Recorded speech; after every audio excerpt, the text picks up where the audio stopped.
Welcome to the Real Women, Real Business podcast, where we believe you don't have to choose between doing what you love and building something truly successful. Each episode, we cut through the noise to show you exactly where your energy should go, how to eliminate what's keeping you stuck, and most importantly, how to tell the difference between what's actually making you money and what's just keeping you busy. Around here, we're all about helping you to work smarter, build stronger, and dream bigger. You've already built something amazing, but if it feels like you're stuck in a cycle of back-to-back calls, half-finished launches, and late nights just trying to catch up, you're not alone. Most women start their businesses with passion and drive, but somewhere along the way, they start settling for good enough. They want more, but worry it will cost them too much. And let's be honest, we spend so much time thinking about how to help others, we start feeling guilty for wanting to build real wealth or prioritize our own goals. That's exactly why I created the Real Women, Real Business Mastery Program to help ambitious women like you stop settling for just enough and start building a business that's truly aligned, where passion, profits, and progress work together, because making more doesn't mean sacrificing more. It means building smarter with the right support and the right strategies. If you're ready for sustainable success in a business you actually love running, book your free coaching assessment at aboutShaunaLynn.com/coach me. Let's explore what's possible together.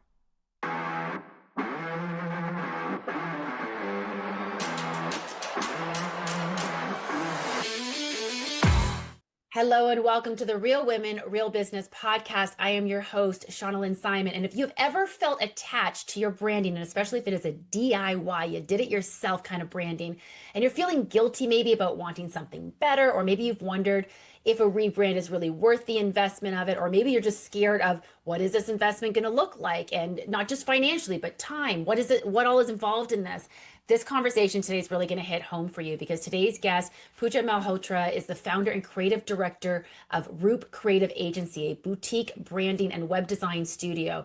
She's got over 15 years of experience in branding and marketing, and has worked with hundreds of entrepreneurs across North America to create brands and websites that don't just look beautiful, but they're built to scale your business with clarity and purpose. And she's also the creator of Corporate Dropout, which we're going to touch on a little bit as well. She's created this mentorship program that helps designers like herself and creatives like herself to build profitable agencies of their own. So today we're going to be talking about the emotional side of rebranding and what rebranding looks like. I've talked about branding on this show, I don't even know how many times, and I've touched on rebranding very lightly, as in I always say, do it sooner than later, because it doesn't get any cheaper the longer you wait. But I'm so excited to actually dig into this today with Puja. So Puja, welcome to the Real Women, Real Business podcast. Thank you. Thank you so much for having me. I'm really excited to be here. I am so excited to get into this. Now, before we get into the rebranding side of things, let's talk a little bit about where you're coming from, because you've been in marketing for a number of years. You started your own agency back in 2016. That's Roop Creative. What was that leap like for you? What was that transition like from corporate to entrepreneurship? I think I was a little delusional. That helped. Looking back at it, I'm like, wow, I took a big risk at the time that I did. But looking back at it, I felt like nothing could stop me. Like, I needed to do this right now. And there is a feeling of wanting to be ready, but that moment doesn't come until you just like switch. I actually think that blissful, I don't know, resilience or invincibility. I think that's the word. That blissful ignorance of invincibility is like the best cloak you can wear going into entrepreneurship. Yes. And, I felt like I just couldn't do corporate anymore. I wasn't moving in the direction that I wanted to move in. And for me in that moment, it was almost just like, if I don't start this, then I'm just going to be stuck. And I was tired of being stuck. And so you mentioned that you kind of made that leap. How thought out was it? How planned out was it? Because I will say you are speaking to my audience of whom I like to refer to affectionately as my accidental CEOs, and they follow more passion than plan. Would you say that sort of classifies you? I mean, okay, so I am one of these people that my whole life I've wanted to run my own business. Okay. I kind of knew that in the back of my head. Even as a child, like I have pictures that I drew that my parents still have of like, I'm gonna be the boss one day, and like, I'm wearing like a suit, pant, and like carrying a briefcase. Obviously, I don't do that. It's very much like sweatpants most days here. Sure. but but at the same time, like I feel like I had entrepreneurial blood in me. I just didn't know what it looked like. And Mm, so I think that's where the lack of maybe the accidental part comes in, where it's like I didn't know what kind of boss I wanted to be. And like for me, I could have been like when I say that, I could have been running a company that was already owned by someone else, but I just knew I wanted to run something. And I think right. there was like this like really um dire need for me to just be able to be creative and build something. And so that's what I love doing. I don't know if you follow human design, but I'm a Manny Gen. And for me, like I see sparkly things and I want to make it happen. And so that is my personality. But as far as planning goes, like, was I ever thinking about leaving the corporate world once I entered? No, I thought I was going to climb that corporate ladder. And it just, the ladder just didn't seem to be going anywhere. It hit a bit of a ceiling, let's just say. Yeah, But yeah, yeah, which I think happens often. And like you said, you're looking for something more. You're not quite sure what that more is, but you know you're not going to find it where you are. And I think yeah, so many women here made that kind of leap. I know some were even more accidental, where circumstances just kind of led them somewhere, and they yeah, looked up one day and they're like, "Oh, look at this! I'm running a business." So you were a little bit yeah, intentional, of course, about yeah, where you were headed, but I think that's such a common story that so many women especially yeah, share of just, it wasn't feeling right. And good for you for trusting your gut on that, because yeah, it seems to have worked quite well for you. So yeah. I mean, like 9 years later, I'm still here, so something's working, right? something's clearly working. Yeah.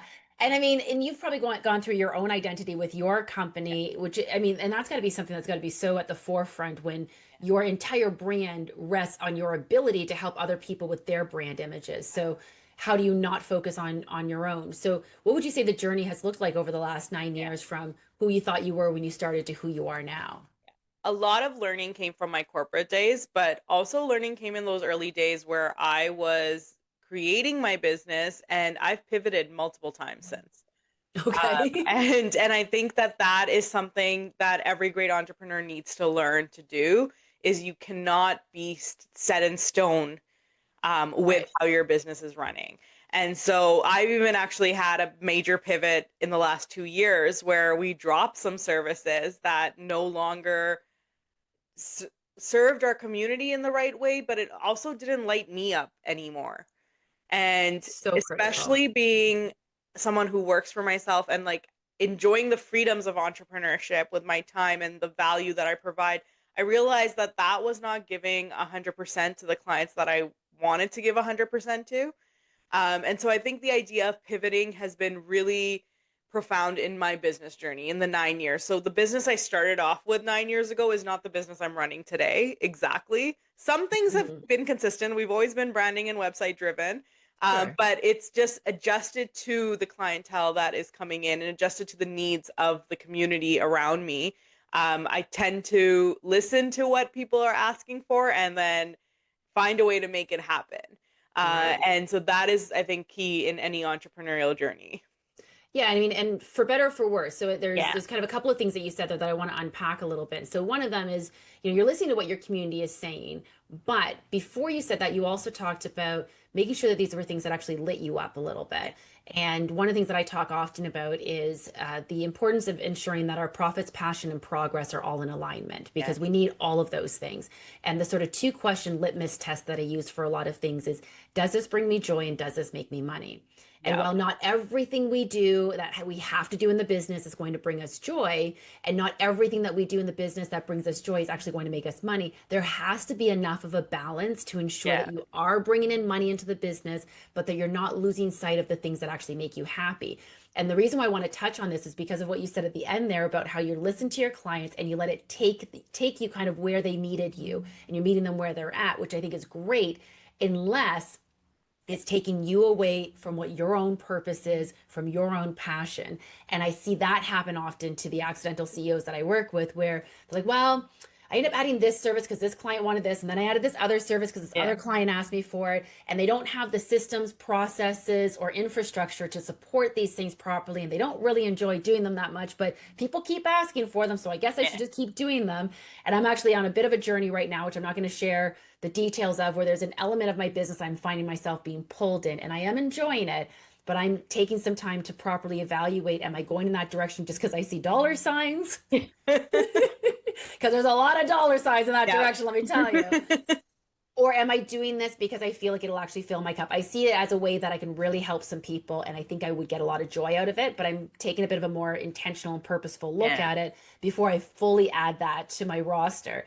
And Yeah. so I love what you're saying there, though, about you've shifted and pivoted, because you're absolutely right. This is key. We cannot be so stuck in the ways that we're doing this. Like, oh, but like it took me 5 years to figure this out, and now you want me to pivot? Yeah, kind of.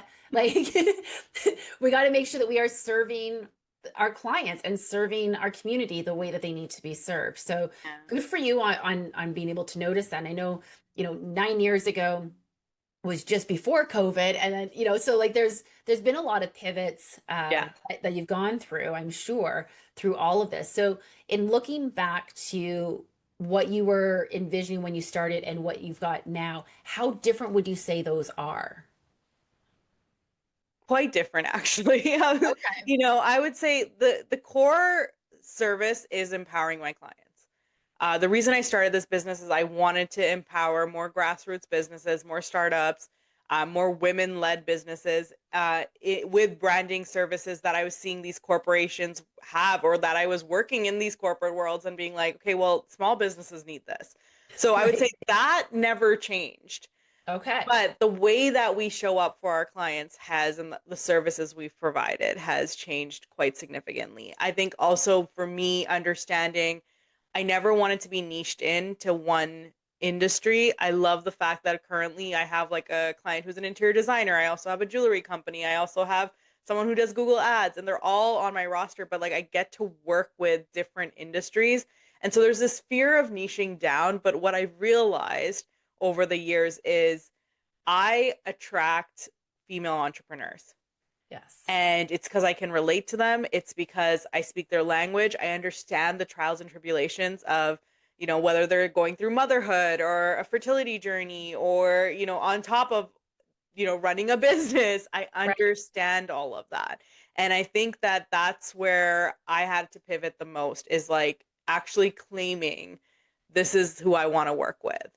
And this is what lights me up. And I think that that is something hard, because when I started my business, it was very much like you serve everyone that comes in.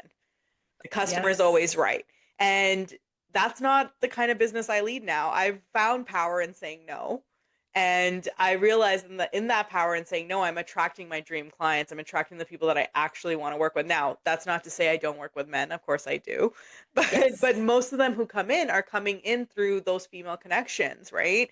And so I had to really change my idea and understand that I am not limiting myself if I just go out there and say, yeah, 90% of my clients are female entrepreneurs who are either starting out or looking to, empower themselves with a business that they already have and rebrand. Exactly. Well, I mean, this podcast is called the Real Women, Real Yeah. Business Podcast. My mastery program, my group coaching program is the Real Women, Real Business Mastery Program. Yeah. Does it mean I don't work with men? No. But the No. men coming to me know my brand, and Yeah. they're attracted to that, and they want that femininity approach to the work that we're doing together, and they see my expertise. It doesn't mean I'm going to turn them away, but there Yeah. is a very different approach to it. And it's great that you've identified that. And one thing that you also touched on was, when you're first building your business, you're going to take anything that's going to come your way. And you feel like that's just a price I've got to pay. That's the dues I've got to pay of building a business. But that is the difference between survival mode and Yeah. scaling, because you can't scale that.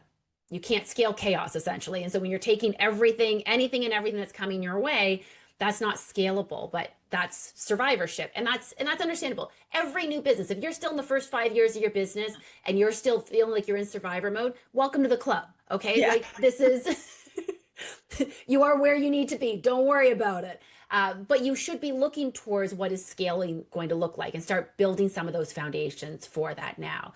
So let's bring this kind of full circle here because we're Yeah. talking about rebranding today. And so your own business has been on this journey. And I know for myself, I did a massive rebrand only 2 years into my business. And I'm going to age myself just a little bit here, but my first company started in 2008. So I was designing the logo in like 2007, and I worked with a graphic designer. And that graphic designer kept bringing me stuff that I literally said, like I was opening a home staging business. I literally said to the graphic designer, don't give me a house or a piece of furniture or a lamp or anything like that in my logo. I don't want it in my Yeah. logo. No disrespect to any of my interior designers and home stages who are listening, who are like, I totally have a house and a sofa in my logo. You do you, okay? But I specifically didn't want that. And every logo they're giving me had that in it. And so I kind of had in my head an idea of what I wanted it to look like. In the end, you're going to love this. I hand drew it, gave it to the Oh, graphic designer, and I was like, digitize this, create yeah. this as an actual logo. Was it great? No. But it was because this is before the days of Canva. Yeah. Yeah. And I kind of knew how to use Photoshop, but not enough that I felt like I should actually be Mm. designing in it. So I knew enough to like, if you gave me something, I could manipulate it a little bit, but starting Yeah. from scratch, not my jam. So gave it to the graphic designer, got it done. So a couple years into the business, I was like, this is not representing me. This is not going to serve me well. So worked with a new graphic designer, did a full rebrand. And I'm not going to lie, it was not a small amount of things to do. Now, I did know when I launched my first logo, I knew it was a temporary logo. I knew I was going to rebrand at some point. I knew it wasn't perfect. So I held back a little bit in terms of how much I branded that, needed to be changed, but it didn't make it inexpensive still for the new logo, the new website, new postcards, new brochures, new business cards. Everything that had my logo on it had to be changed. So I'm Yeah. sure that so we're going to talk about the emotional side of it, but just that part alone, I think keeps people from wanting to rebrand. What is it that you're finding when you're talking with someone about rebranding or okay, let me back this up. When they're coming to you, do they know they need to rebrand or is that more of a conversation that comes up through the journey? I think there's two types of clients that come in that stage. There are some people who are not sure that they even need a brand. And they just think like, hey, I can just do this with a website. And then there's the other person who kind of feels like they've outgrown it. I would say the Okay. latter does happen more often, Okay. is where they have something that they started off with and it was either a DIY or maybe a semi-custom kit or something that they've done on Canva, but it's not something that's scaling with them. And Okay. so there is this realization, I think, for a lot of clients where they feel like something's missing. Mm-hmm. And another thing is something that I like to point out every now and then on social media is like, are you sending people to your Instagram page or your website? Mm. And that I think sparks a lot of like, even if people are not thinking about it, all of a sudden they're just like, wait, why am I sending people to my Instagram page and not my website? Because, Instagram could shut down for all we know Yep. and you're gone, right? Your whole business is gone. You got And it. so you need to have a platform that you own and you need to be proud of it. So there are a few people that we have to kind of like educate as we go on that. But I do feel like clients who come in and they're ready, they've seen the conversations I've had online, and most of them are around this topic of like, when do you know you're ready? And Mhm. the clearest answer is when you're not feeling confident, right? Well, I Like, think, and part of that comes from, and I know that I see this often, like we are so inundated with marketing these days. And this is not a new thing. We've always been inundated with marketing. There's just way more platforms that it's on now, but yeah. we are constantly being sold to, we're constantly seeing brands. But what that also does as a business owner is you can't help but see when a brand is showing up better than you. Even if they're Mm, not even in your same industry, but you're yeah. hidden on a website, you're like, oh, well, this looks Yeah. professional. And oh, look at that logo. And like you're getting a feeling from what they're giving to you. And Yeah. when you start acknowledging that, it's sort of like when you decide that you're going to purchase this red car, all Yeah. you see on the road are red cars. As Yeah. soon as you start getting this inkling that, like, ooh, my brand might be a little bit off, you are paying Yeah. attention to everybody else's Yeah. brand out there. Okay, Yeah. so we're going to dive into some of the emotional aspect of Yeah. this right after this quick message. We'll be right back after this quick message. This episode of the Real Women, Real Business podcast is brought to you by, well, potentially you. Are you a brand or service that supports passionate female entrepreneurs who are ready to turn their vision into profit without the stress and overwhelm? Perhaps you're an accidental CEO yourself, now on a mission to make work and life easier for fellow passion-driven boss ladies. Our podcast is experiencing an exciting 30% month-over-month growth, reaching entrepreneurs who are building stronger, working smarter, and dreaming bigger. We have limited partnership opportunities available for brands that align with our mission of redefining how working hard looks and feels. Visit aboutshaunalynn.com/partner to learn more about becoming a partner in our rapidly growing show. And welcome back to the Real Women, Real Business podcast. All right, welcome back to the Real Women, Real Business podcast, where Puja and I are talking about rebranding. I've had my own personal experience with rebranding, as sort of as her business has evolved as well. But we want to talk about the emotional side that comes along with this, because I know that some people often get stuck on it's a massive investment of time, of money. But I think behind all of that is a whole lot of emotion, and we don't even want to admit it to ourselves. So let's dig into this a little bit. Why do you think this process is so emotionally charged for business owners? So I always say branding is self-discovery, and you learn more about yourself and about the business, how it's showing up and how it's not showing up. And I think the not kind of scares people. Is like, hey, these are my goals for the next 5 to 10 years. That's easy to say. But what are my pain points that are keeping me from there? That's the hard part. And that's where the emotions kind of get triggered. Our process before we even start designing is quite lengthy. Okay. Right. So we have a questionnaire, we have a fun activity for you to do. Then we have a 60-minute session where we sit down and we workshop things. And people are always shocked to know that there's this whole process before we even start designing. And the reason being is, like, for me, I want to create timeless brands. I don't want my clients coming back to me for a rebrand every few years. I want them coming back to me for an expansion on what they already have. Mm-hmm. But you have to be ready to get to that point. And that, I think, is really important and key, is like understanding that the process is what's going to allow us to peel back that layers. But the process is what gets emotional too. So we're asking the questions, we're kind of triggering, we're seeing how your dream clients are seeing you, right? Well, I think it's difficult too, because we sort of have this protective shell around our businesses. And of course, if you're out at an event and someone says, "Oh, how's the business going?" "Oh my gosh, it's amazing. I love it. Like, here's my business card, here's my website." And you've got to constantly be saying how proud you are of everything that you've built. And so when in the back of your head, you're like, I mean, just don't look that closely at the branding or the website or any of the things. Or when someone says, I mean, I've definitely had where someone's handed the business card to me and they're like, "Go to my Instagram." Like, I haven't really updated my website in a while. Just go to my Instagram page.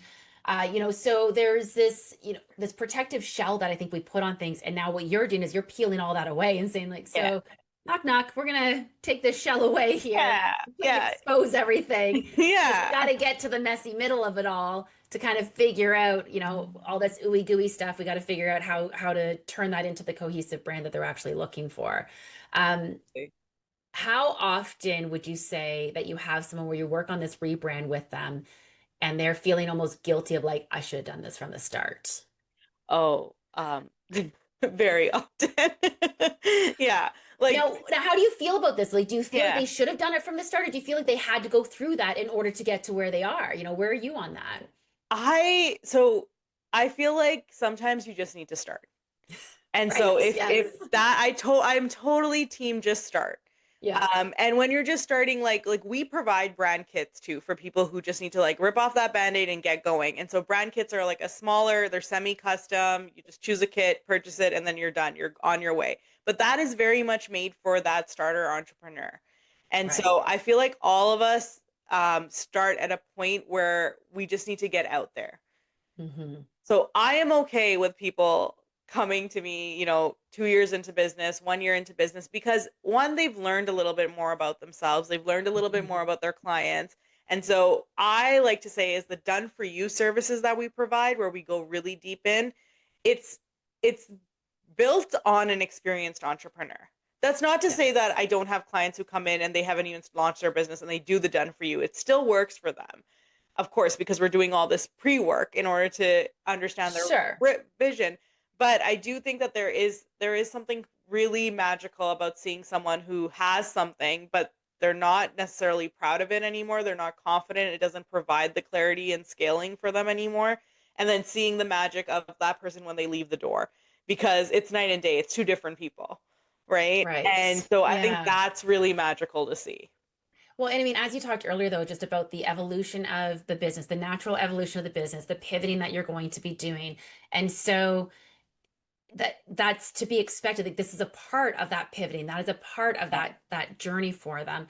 And to get that clarity from day one is really difficult without the experience, because as you said, like you grew your business based on where your clients needed you to show up and how they needed you to show up for them. And you don't have that experience when you're first starting out. You can't predict that. I don't care how good of a business plan you have created. I can guarantee that you cannot predict everything, no matter how much market research you did, no matter how many conversations you had with ChatGPT or your business advisor, your business coach, or your counselor, whatever. No matter how much you do, no matter how much inner work you do, you don't know what you don't know when you're first starting. Yeah. So I feel like, I can imagine there's a lot of guilt around it. I wouldn't say that I had guilt around my initial logo, because I was in team let's get started. Yeah. I knew I had to get started, and I knew it wasn't permanent, and I knew that trying to do anything bigger than that was just going to hold me back. So it's like, let's do this. Let's go. But the rebrand, oh, did that feel Yeah. good. Yeah. Yeah. Yeah. And that's what it is. It's like it's refreshing. It's you feel more confident with it. And Yeah. that confidence, I think, is what makes things really magical when we're in that process with somebody who's an experienced entrepreneur. And yeah, so you talk about the deeper work of rebranding goes Yeah. beyond just the visuals. And I think this is another thing that's really important to touch on, because we think of a brand as, well, that's my logo, right? Yeah. Okay, let's talk about what you define as the brand and everything that comes with it. So I would say a brand is all your senses when it comes to your business. It's visually, yes, that is the easiest thing that we could say is your brand, your colors, your fonts. That's what we It's associate with tangible. branding. Yeah. Yeah. But there is also a feeling and an emotion that we want to evoke. And we evoke those through imagery, through colors, through fonts, through the things that you see visually. But it's also this gut feeling, or, I read somewhere we have 5 seconds to catch attention these days. And that is nothing, right? And so how are we going to get people to stop scrolling and see you or memorize you and give you that same experience that we get when we're in a grocery store? Like when you're walking down aisles, if you see a certain color of red down the pop aisle, you know what brand that is, right? Absolutely. And Yes. so we want to create that for your brand as well. And so I think that's really important, is to understand that sort of magic in what we're doing. It's not just visual, but it's that feeling. And like with Coca-Cola, for the example, the feeling that it evokes when you open a crisp can that's like iced, right? So it's like Look at the creating commercials. that. They have the hearing of like what the can looks, Yeah. how it sounds when it's opening, how it sounds when Yeah. it's pouring, how it sounds when you take a sip, and Exactly. showing all of that, where you're almost like you can feel it going down your throat, and Yeah. you can feel the bubbles because it's showing you the bubbles. Like Yeah. they evoke every element of that. I mean, Coca-Cola is, of course, you're bringing that up as a Massive. brand, Yeah. because it is one of the iconic brands Yeah. that has always been able to hit the marketing, pretty much nail it on the head. They have had some absolute flops, don't get me wrong. Yeah. But I mean, every Christmas we still see our little Coca-Cola bears going down, Yeah. like it's the same thing You every time. associate polar bears with them, right? So Exactly. So, they're clearly doing something right. Yeah. And I mean, and they've gone through their fair share of rebranding over the of years. But at course. the end of the Yeah. day, they've never done something to their brand other than maybe what was it, Coke Zero? Yeah. Not Coke. It wasn't Coke Zero. So what was the one that flopped? The Oh, I can't think of it. I know which one you're talking about. it's not. It was before Coke Zero. It was a different Yeah. version of it. But in any case, we all know there was a Yeah. massive flop, and Coke was like, "We take it all back." Yeah. But they haven't massively changed the brand though. They didn't No. come out with a massive new logo that was just like Yeah. night and day difference. They evolved it over time. Yeah. And I think that's what's key too. Yeah. Have you ever had someone who sort of gets stuck of like, I don't want to let go of my original branding? Yes. Yeah, that happens often. But how we work through it is like we work with them. So I have had somebody who's like, very stuck on one element of their brand, whether it's a color or like a font usage or something in their logo. And so the way that we work is I will share two different concepts with you. One will be a concept that will, like in this case, would be a concept including that piece of work. And then the other will be a concept without that. And it's funny because that actually recently happened to me with a client who really wanted this animal in her branding. And, at first I was just like, hey, how are we going to show this? We like, this really doesn't go with your brand, but like, I'm going to try and make it happen. And we did. We created a concept around it. It worked. It was something that I would still be proud to share if that's the concept we went with. But the minute that she saw it, she was just like, nope, let's pivot to this one because now that I've seen this, I realized this is where my brand is headed. And that might have been something that was part of my old branding, but it's not where I'm headed.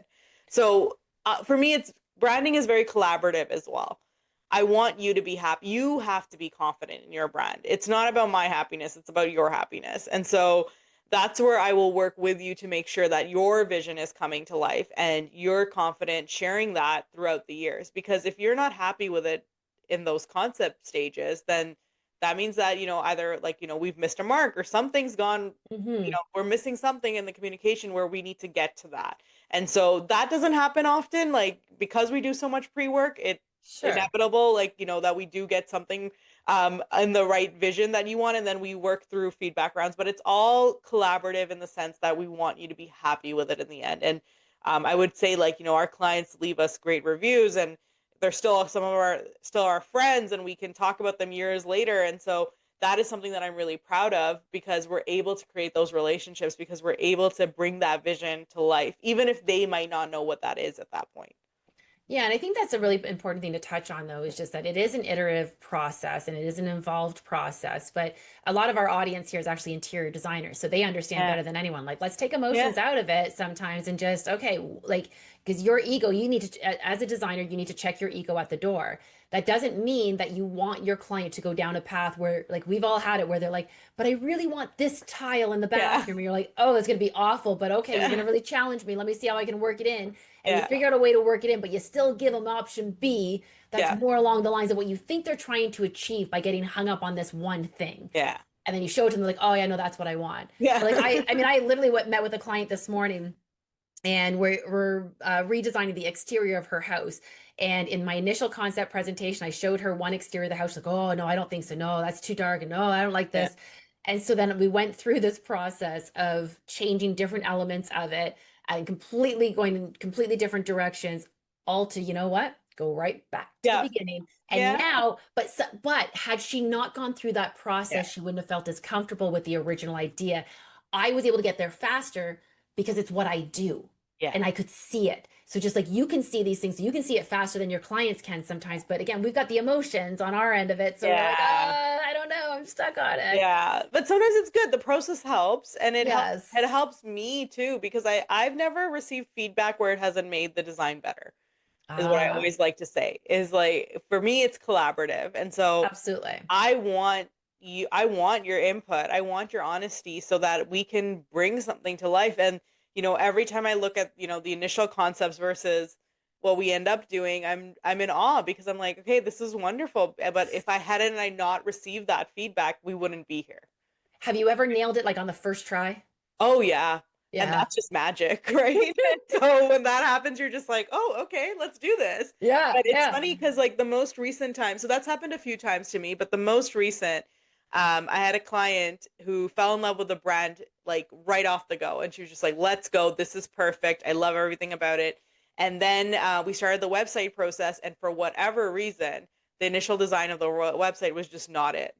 And it surprised her because she's like, well, you got my brand instantly. Like I expected this to go instantly too. And I was just like, well, usually that's the case, but usually you don't get the brand this instantly either.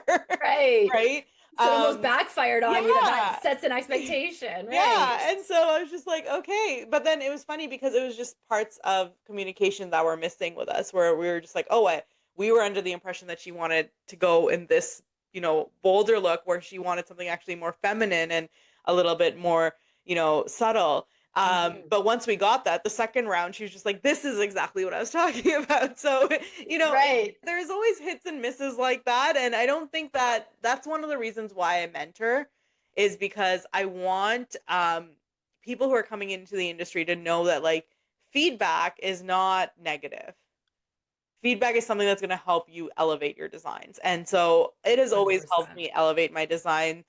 That's not to say that, you know, there are some times where you spark that magic and you get it in one go. Yes, and that's beautiful, but there are going to be times where it's going to be more of a process. But that's why I have my process in place, right? I don't know anyone who's ever said feedback didn't help me. Like it's Yeah. like there, don't get me wrong, some feedback is not as helpful. Like it's not all weighed the Yeah. same way, but if you are living in a bubble and never asking your clients for feedback in anything that you're doing, like that's how you grow. That's how I grew my first business, the home Yeah. staging business.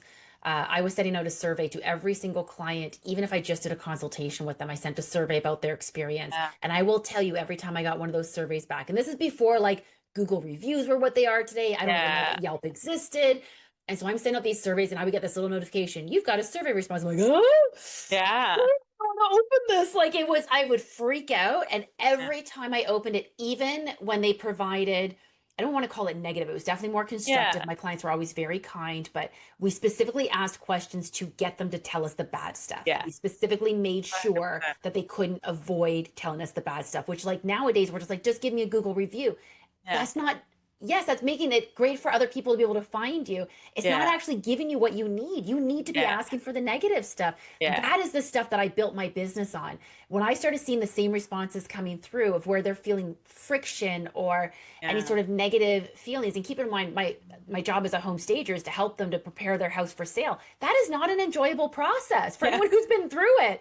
There's Yeah. no sugarcoating that. But if there were ways where I could eliminate some of the overwhelm and friction along the way for them, which I identified what those things were and how I could do it, it was just smooth sailing from there. So if we can do Yeah. that in our business, whatever your business is, if you can identify how to remove some friction for your clients, the only way you can do that is through feedback. So I know in Yeah. this case, we're talking about feedback for a creative process, Yeah. but I think it's important in every element of that. 100%. Now Any I do. business. Now, I do want to talk though a little bit because you kind of touched on this just a moment ago about your corporate dropout, that Yes. mentorship for creatives who want to leave their 9 to 5. I love that you called it corporate dropout, by the way. So, Right? like, way to put such a great spin on a potentially negatively perceived term, that Yeah. dropout, and like Yeah. let's own it. Like let's Yeah. Okay. Well, I introduced myself as a corporate dropout, so I love it. Love it. Love it. Um, Okay, so what's the biggest mind shift you see that people need to make in that yeah. transition? I think that for them, it's more so like what feedback is one of them, because I feel like sometimes when you come from that corporate world, there might not be a lot of it. And people, I find, with especially with designers, they hold their art to their heart. Mm-hmm. And for me, like I tell all my clients, I have thick skin. I would rather Yeah. you just give me your honest opinion than try to fluff it up, right? Mm-hmm. And teaching that mindset shift is don't keep all your artwork to your heart. Like let it be theirs. Let them have ownership over it. Um, Mm. is really important, because I feel like once designers start seeing it like that, they are more accepting of feedback and making the changes and building something that they know is right. I also see a lot of people who don't have strong boundaries. And I feel like that's something that you could also talk about for hours, is like having those Yes. strong boundaries are important. Like if you're signing up for this freedom life that you get with entrepreneurship, we want to make sure that you're not working more than you were, when you were in corporate. Yeah. That's not to say my brain doesn't turn off. Like it just doesn't. Like I'm Yes. in the shower, I'm still thinking about my business, but at the same time, I'm able to take a Friday off because my kid has like a PA day and he can't go to school that day, or whatever the case is. Like you want to have those freedoms, and in order to have that, you have to create strong boundaries, and boundaries come through workflows, through expectations, contracts, all that fun Communication stuff. methods, Yes. all the things. Yes. Yeah, yeah. So I would say boundaries, and just the mindset of like not holding ownership of everything, like understanding that your work belongs to that client and that is their company. And that's pretty huge. Yeah, I can Yeah. imagine that that's a bit of definitely a bit of a shift for anyone who's coming from the corporate world, or the feedback that they got was always just do it faster, do it Yeah. better, but not, constructive enough. And Yeah. So not only being able to accept the feedback, but understanding how to pull out Yeah. the feedback that you need, how to ask the right questions, how to be unafraid. Like when you're working in a corporate job, how often are you going to your boss and saying, "Can you tell me how I'm Yeah. doing? And can you Yeah. tell me like what you don't like about this?" Like it's not as open communication in a lot of Yeah. some places are getting much better, don't get me Yeah. wrong. And 100%. who am I to talk? It's been almost 20 years since I've been in the corporate Right. world. So it's been a minute, let's just say. But nonetheless, I think it's a wonderful thing that you're doing, though, helping other Yeah. creatives to pursue their dreams and Yeah. that freedom lifestyle. But I love that you are also emphasizing, but we got to actually make it that freedom lifestyle. Yes, 100%. And one thing I will add to that is like, I feel like there are rules in corporate that you Yes. don't necessarily have to follow when you're an entrepreneur. Right. For And, better or you for know, worse. yes. And so like, I can give an example. Like one of the women I was mentoring, she had an incredible portfolio, but she was putting all this work ahead of all her incredible work. And when I asked Mm, her, she was like, "Oh, well, that one's more recent and it was done for a corporate and this and that." And I'm like, "Yeah, but you have this incredible case study."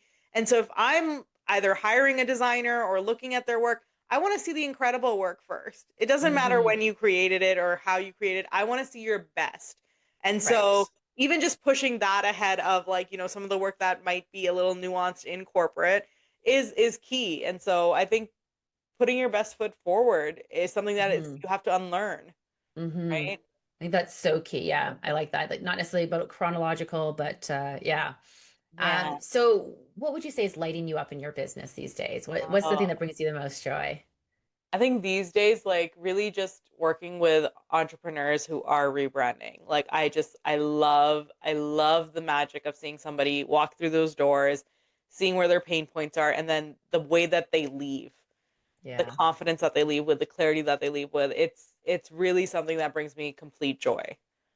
So if someone is considering a rebrand right now, what are a couple of maybe some quick wins that you could give them or some things to be considering? Because maybe they're thinking, oh, it's not quite right, like it's not quite working for me, but I'm not quite sure what direction I need to go in. And they're still kind of at those early stages. What are some things that they Yeah. can start working on to help them to determine the next steps? I think really thinking about who they want to be in the next 5, 10, 15 years. That's a question we always ask. Really figuring out how you want your business to be shaped and if you have an exit strategy. If that's something that you're thinking about down the road, even if it's like too early, you can be in your 20s and still be thinking about an exit strategy. Think Yes. about all of that and what's going to get you elevated to that point. I like to know everyone's wish list and I say put all of it on it.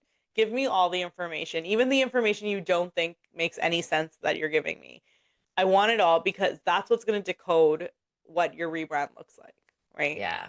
And it's so important, like you said, I mean, even just exit strategy, which is actually something that I help a lot of my clients with. A lot of my clients are going through transitions of acquiring companies or potentially selling companies or merging with companies. And so I help with a lot of that exit strategy. But I think it's something that, from the very beginning. So, for example, are you naming your company after yourself? Yeah. And if so, what does that look like going forward? So if your exit strategy has, one of your children taking things over or something, okay, that family name might still work. But if your exit strategy is you want to be able to blow this thing up and then sell it for millions of dollars, Yeah. you might not be able to keep your name on it. And don't get me wrong, it's worked really well for people like Coco Chanel and Yeah. Armani and like there are Ralph Lauren. There are plenty of Yeah. people who did just fine putting their name all over their thing. So I'm not saying Right. don't do it. Just to be clear, it Yeah. does not mean it's not sellable, but it's something to consider, of course. So 100%. And I do feel like it changes over time. Like, and it depends on your business and your industry, right? absolutely, Yeah. yeah. But we can't all be Coco Chanel. So No, all right. unfortunately. This has been such an incredible conversation. If someone's going to walk away with one takeaway from today's episode, one thing that we talked about that you want them to really leave with, what would that be? That rebranding shouldn't be scary. And it's something that is going to give you the clarity and confidence that you need. I think that's really something that I want people to resonate with and understand is that even if there's fear and emotions and triggers involved with it, it's going to be incredible at the end. And you'll feel the magic and you'll feel really confident. And that's what we want you to leave with. Love that. Yeah. And if our listeners want to connect with you, where's the best place that they can find you and learn more Yeah. about your work? Yeah, my website is roopcreativeagency.com, and then I have a lot of fun on Threads. That seems to Okay. be my fun place to be right now socially, but I'm also on Okay. LinkedIn. I'm also on Instagram, so you can find me in all those fun places. Amazing. Well, listen, Pooja, it's been an absolute pleasure having you join me on the Yeah. podcast. Thank you so much for everything you shared today. It was so valuable. Thank you for having me. Amazing. And so we'll make sure that we've got your website and your socials all posted, of course, in our show notes. All the resources, of course, that we mentioned for every one of our shows appears in our show notes. And if you are listening to this episode, what we're saying here today is resonating with you. I hope that you will continue to allow us to join you on your journey of entrepreneurship. Tune in each week. We drop new episodes every Tuesday morning at 7 a.m. And of course, if this episode is really resonating with you and you think this is so great, I can't keep this to myself, the best way to support our fellow women entrepreneurs is to share this episode with someone that you know can really benefit from it. And of course, don't forget to subscribe to us on your favorite podcast platform and leave us a review wherever you get your podcasts. Until next time, keep thriving, everyone.